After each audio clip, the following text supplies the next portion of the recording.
Mes amis Cancer, bonjour et bienvenue sur la chaîne Tarot à merveille. Pour votre tirage général, ceux qui me découvrent, soyez les bienvenus.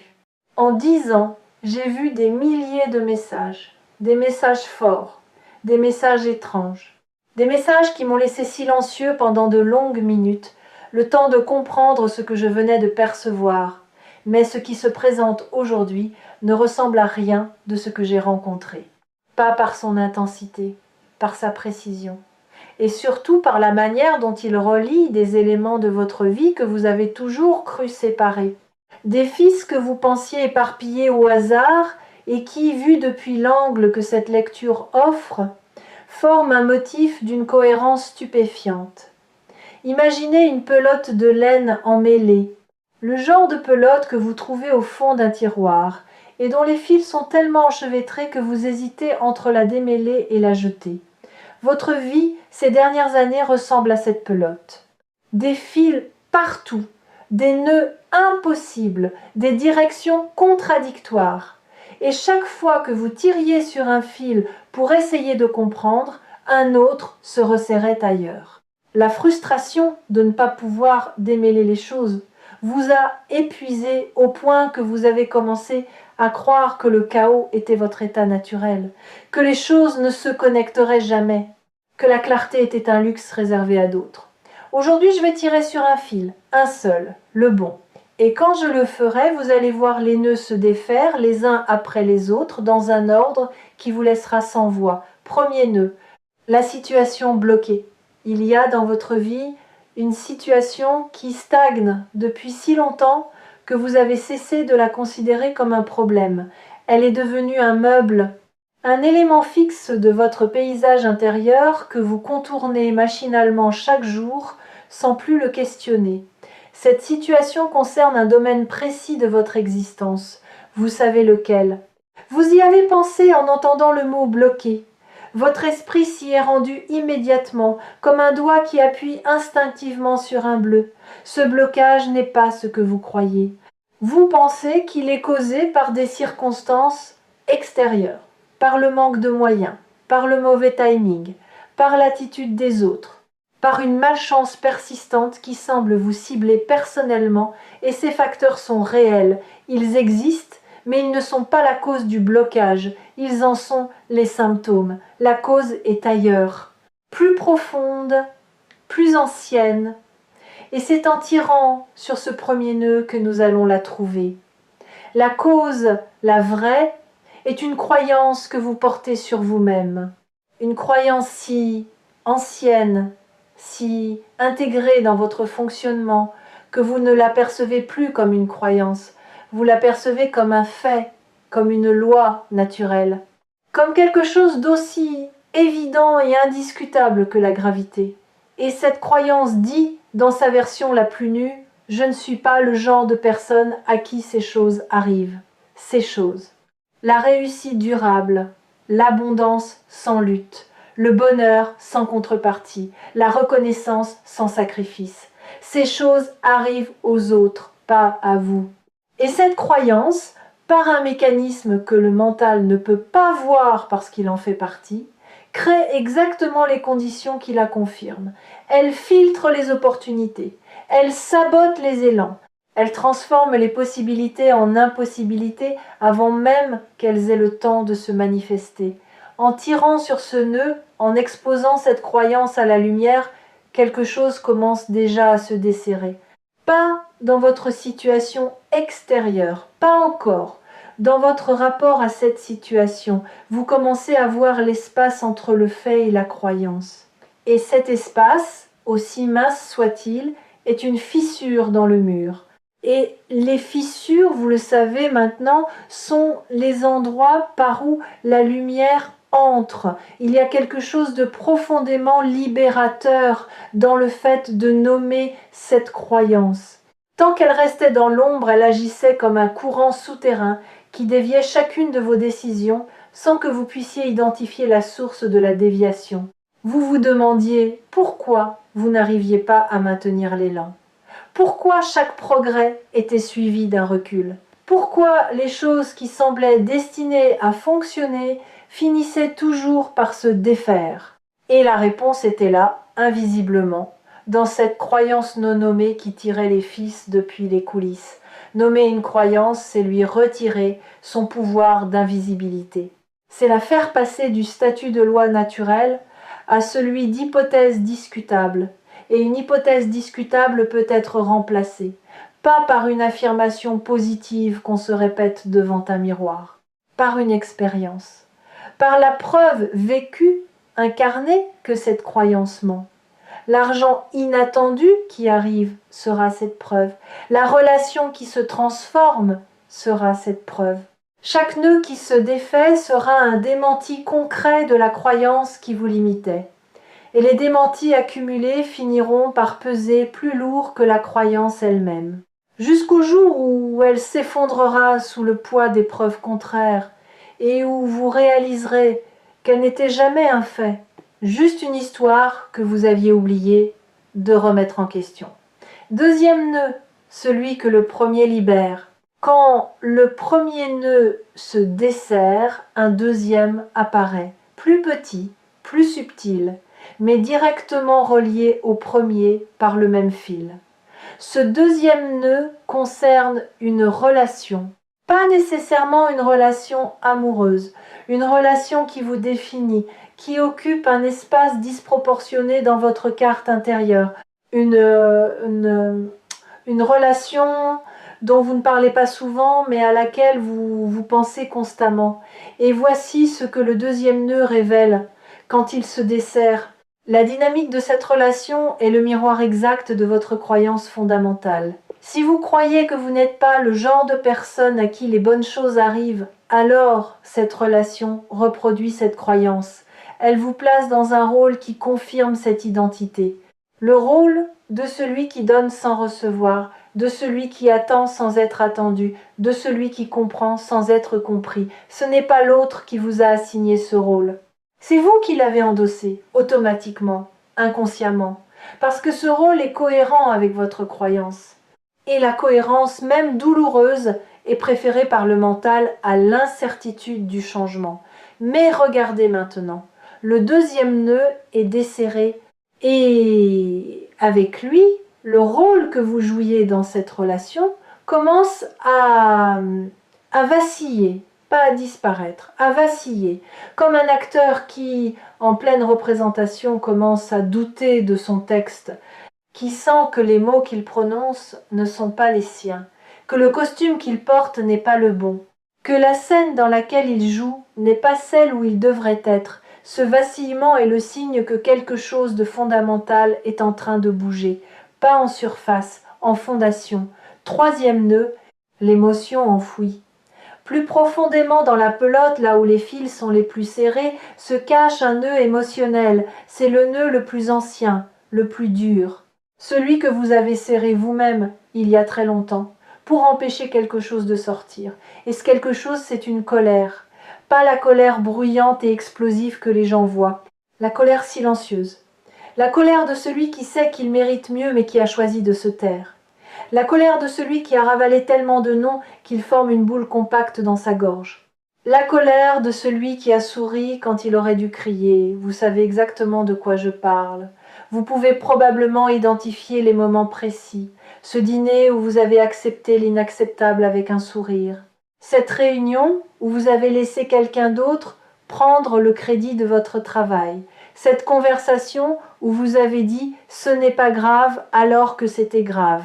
Chacun de ces moments a ajouté une couche à ce nœud. Et chaque couche a renforcé la croyance que votre rôle dans ce monde est de supporter plutôt que d'exiger, de comprendre plutôt que d'être compris, de pardonner plutôt que de poser des limites. Mais voici ce que la colère enfouie essaye de vous dire depuis tout ce temps. Elle ne dit pas « détruis tout », elle dit « respecte-toi ». Elle dit « ce que tu as accepté ne correspond pas à ce que tu mérites ». Elle dit « le sourire de façade a assez duré, et cette voix, loin d'être votre ennemie, est votre alliée la plus fidèle. C'est la gardienne de votre dignité, et elle crie parce que vous avez ignoré ses murmures pendant trop longtemps. Cette colère n'est pas mauvaise, elle n'est pas destructrice, elle est informative. Elle vous dit exactement où se trouvent vos limites véritables. Et le fait qu'elles soient enfouies depuis si longtemps signifie que vos limites véritables n'ont jamais été exprimées. Que vous avez vécu en dessous de vos propres standards. Que vous avez accepté ce que votre être profond refusait quand ce troisième nœud se desserre, et il est en train de se desserrer en ce moment même. Cette colère ne sort pas en explosion, elle sort en clarté, en une vision soudaine et nette de ce que vous ne tolérerez plus, de ce que vous exigerez désormais, de la place que vous prendrez dans votre propre vie.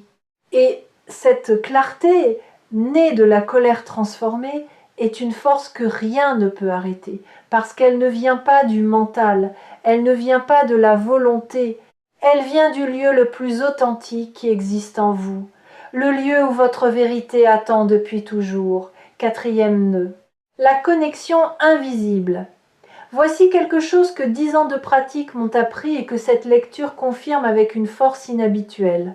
Les nœuds de votre vie ne sont pas isolés, ils sont reliés par le même fil.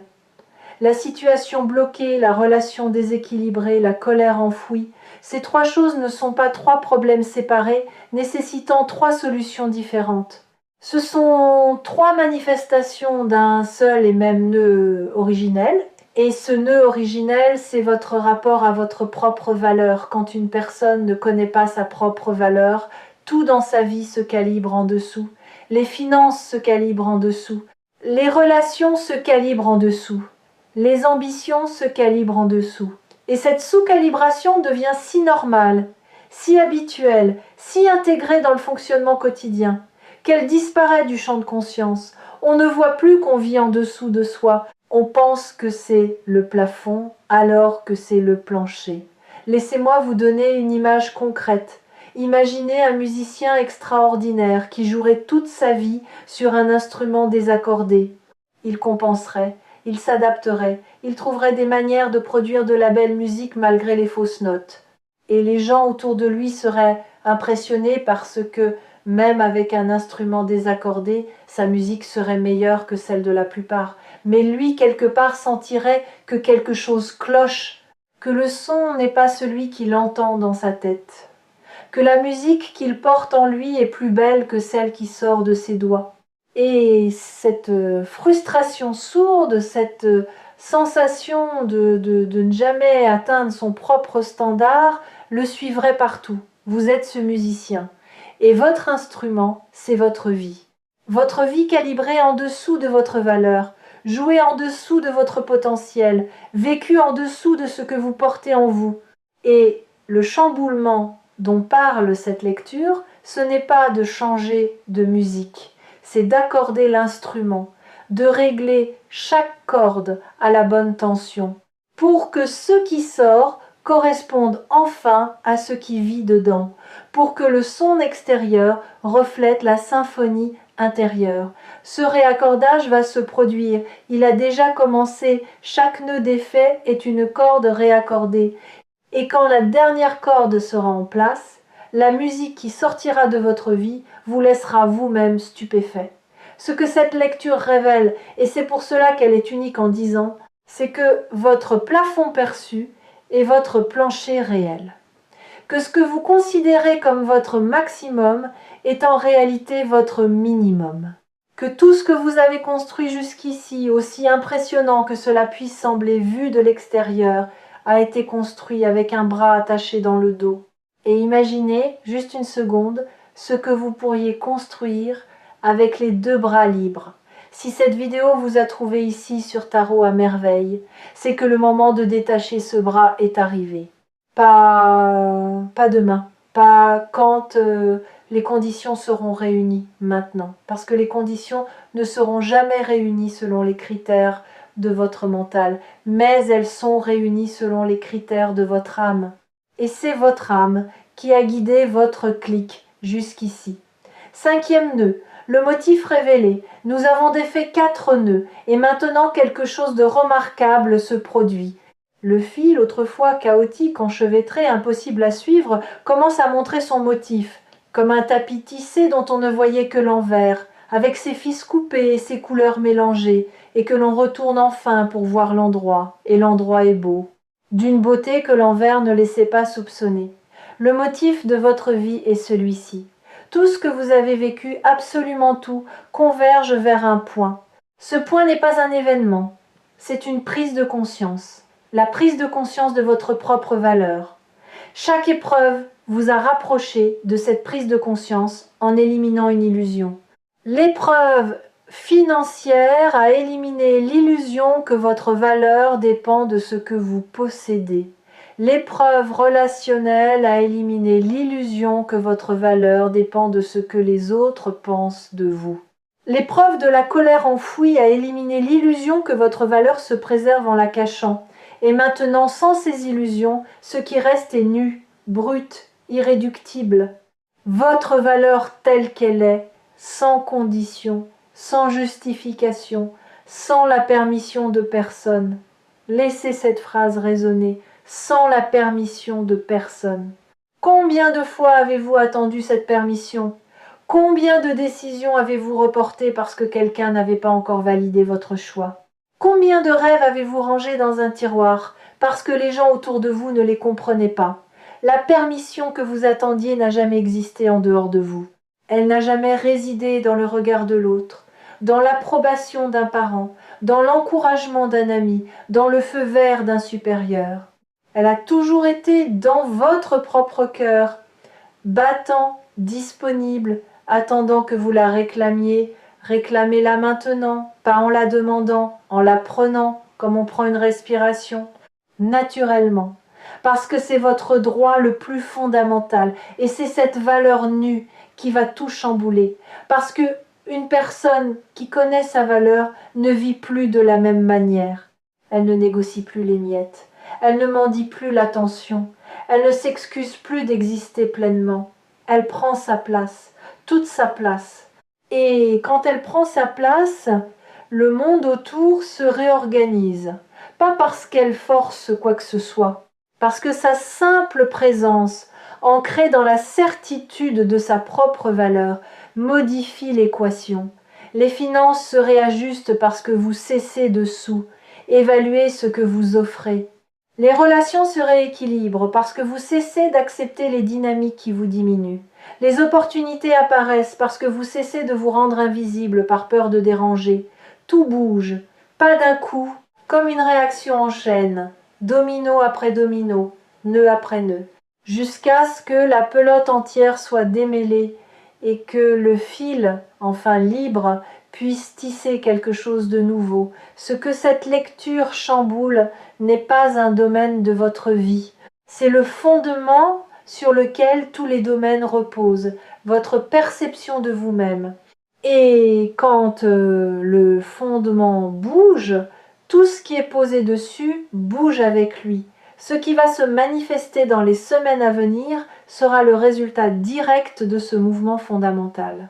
Des changements que vous ne pouvez pas encore prévoir parce qu'ils viennent d'un lieu que votre mental ne contrôle pas, un appel inattendu, une proposition improbable, un montant qui apparaît d'une source que vous n'aviez pas envisagée, une personne qui revient ou qui arrive et dont la présence va confirmer par sa manière de vous regarder que la valeur que vous commencez à vous reconnaître est visible aussi de l'extérieur. Et au-delà de ces événements ponctuels, c'est votre quotidien tout entier qui va changer de saveur. Les matins vont avoir un goût différent. Non pas parce que le café est meilleur, parce que vous vous levez pour une vie qui vous ressemble un peu plus qu'hier. Les conversations vont prendre une densité nouvelle. Non pas parce que les gens autour de vous ont changé, parce que votre manière de les écouter, de leur répondre, de vous positionner dans l'échange a changé. Même les problèmes, quand ils se présenteront, vous sembleront différents, pas plus petits, plus gérables. Parce qu'un être humain qui connaît sa valeur aborde les difficultés depuis un lieu de solidité, pas depuis un lieu de panique. Et la solidité transforme chaque obstacle en défi plutôt qu'en catastrophe. Les habitués des lectures partagées sur Tarot à merveille savent que certains messages sont des murmures et d'autres sont des cris. Celui-ci est un cri, pas un cri d'alarme, un cri de naissance, le cri de quelque chose qui émerge après avoir été trop longtemps contenu, et ce quelque chose, c'est vous. La version de vous qui existait sous les nœuds, sous les croyances, sous les rôles, sous les silences accumulés, la version originale, celle d'avant la pelote. Voici ce que je veux que vous fassiez. Non pas un rituel, un engagement, pas envers l'univers, envers vous-même. L'engagement de ne plus tirer les nœuds vers le bas quand ils commencent à se défaire. De ne pas reconstruire la pelote quand les fils se libèrent, de ne pas retourner dans les rôles confortables quand l'inconfort de la vérité se présente, de rester dans le démêlement, même quand c'est douloureux, même quand c'est vertigineux, même quand les gens autour de vous ne comprennent pas pourquoi vous changez. Et surtout, l'engagement de ne plus vous mentir, de ne plus dire « ça va quand ça va pas », de ne plus sourire quand vous voulez crier, de ne plus minimiser ce que vous ressentez pour rendre les autres confortables. Parce que chaque mensonge que vous vous faites à vous-même est un nœud que vous ajoutez à la pelote. Et vous avez assez de nœuds. Vous n'avez pas besoin d'en fabriquer de nouveaux au moment même où les anciens se défont. La vérité est votre fil conducteur désormais, pas la vérité philosophique ou abstraite, la vérité quotidienne, celle qui se pratique dans les petits choix, dans les conversations ordinaires, dans la manière dont vous vous tenez quand personne ne vous regarde. Cette vérité-là est la seule force capable de garder les fils démêlés, de maintenir le motif visible, de protéger la beauté de ce qui se révèle. Vous changez parce que c'est l'heure, pas parce que les circonstances l'exigent, parce que votre être l'exige, parce que la version de vous qui vivait dans les nœuds est arrivée à sa date d'expiration. Et la nouvelle version, celle qui émerge en ce moment, ne connaît pas les limites de l'ancienne, elle ne les reconnaît pas, elle ne les respecte pas. Elle les traverse comme on traverse un rideau de fumée, avec la certitude que de l'autre côté il y a l'air libre. L'air libre, c'est ce que cette lecture vous offre. Pas une promesse, pas une prédiction, de l'air, de l'espace, la possibilité de respirer pleinement pour la première fois depuis que les nœuds se sont formés. Et une fois que vous aurez respiré cet air, une fois que vos poumons auront goûté à cette expansion, vous ne pourrez plus revenir à la respiration étroite d'avant. Le corps refuse de reculer quand il a connu l'espace. Le cœur refuse de rétrécir quand il a connu l'ouverture. L'esprit refuse l'obscurité quand il a vu la lumière. Vous êtes à la charnière. Ce moment exact où l'ancienne version de votre vie et la nouvelle se regardent en face. L'ancienne est familière, confortable dans son inconfort, prévisible dans ses déceptions. La nouvelle est inconnue, vertigineuse, pleine de possibilités qui vous effraient autant qu'elles vous attirent. Et le choix entre les deux n'est pas un choix intellectuel, c'est un choix qui se fait dans le ventre. Dans ce lieu primitif où les décisions les plus importantes de votre vie ont toujours été prises, pas avec la tête, avec l'instinct, avec cette certitude animale qui sait, avant toute analyse, quel chemin mène à la vie et quel chemin mène à la répétition. Votre instinct a déjà choisi, vous le sentez. Ce tiraillement que vous percevez n'est pas de l'hésitation, c'est la tension entre l'ancien qui s'accroche et le nouveau qui tire. Et le nouveau est plus fort. Il est plus fort parce qu'il est vrai. Et la vérité dans tout rapport de force avec l'habitude finit toujours par l'emporter. Pas immédiatement, pas sans résistance, mais inévitablement. En 10 ans, je n'avais jamais vu les fils se connecter avec cette clarté. Et le fait que cette clarté arrive à vous maintenant dans cette vidéo me confirme que le timing n'est pas le mien, il est le vôtre. Votre vie a décidé que c'était maintenant. Et votre vie a raison, elle a toujours eu raison.